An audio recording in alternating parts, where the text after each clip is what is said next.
जय शिवराय. मी सचिन गडेवकर.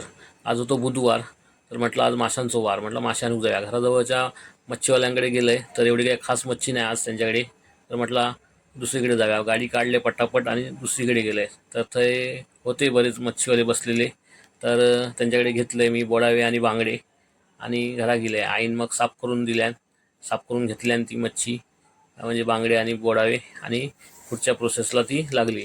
इकडे तिनं मिरची वगैरे भिजत ठेवलेल्या आहे अगोदरच, त्याच्यात धने वगैरे टाकलेले आहेत. आणि इकडे मच्छी साफ झाल्यानंतर मग मॅरिनेशनला घेतल्या. बांगड्याचा तिकला करणार होती आणि बोडावे माशाचा फ्राय करणार होती. त्या दिवशी गावात गेले तर थोडे बोडावे मला चांगले वाटले, तर म्हटलं आई फ्रायच कर.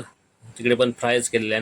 आणि मग नंतर आईने इकडे वाटपाची तयारी सुरू केल्या, कारण काय तिकला बनवूचा होता.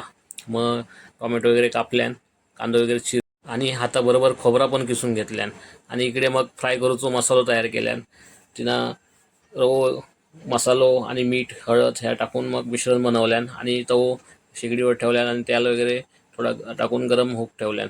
इकडे मग मिक्स केल्यान जो रवो वगैरे त्या मसालो. आणि तिला थोडा वाटला की आंबटपणा कमी आहे म्हणून तिनं परत आगोळ घेतल्यान. आगोळात चांगले तिला मिक्स केल्यान बोडावे मासे आणि कोटिंग करून सगळे मासे करून ठेवल्यान आणि नंतर फ्राय करून घेतल्यान.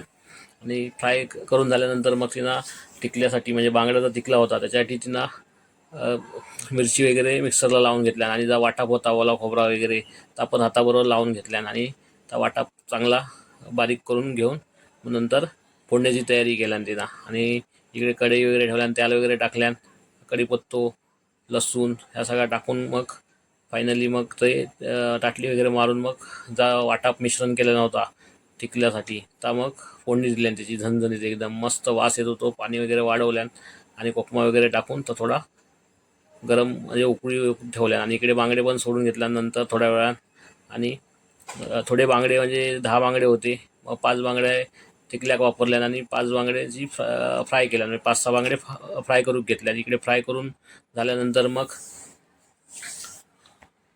इकडे टिकल्याक चांगली उकळी गेलेली आणि मग कोथिंबीर वगैरे चिरल्या नाही आणि मग ती शिंपडून घेतल्या त्याच्यावर. आणि जेव्हा आम्ही नंतर घेतलो तर हा व्हिडिओ तुमका आवडल्यास नक्की लाईक शेअर आणि सबस्क्राईब करा. धन्यवाद. जेव केव्हा.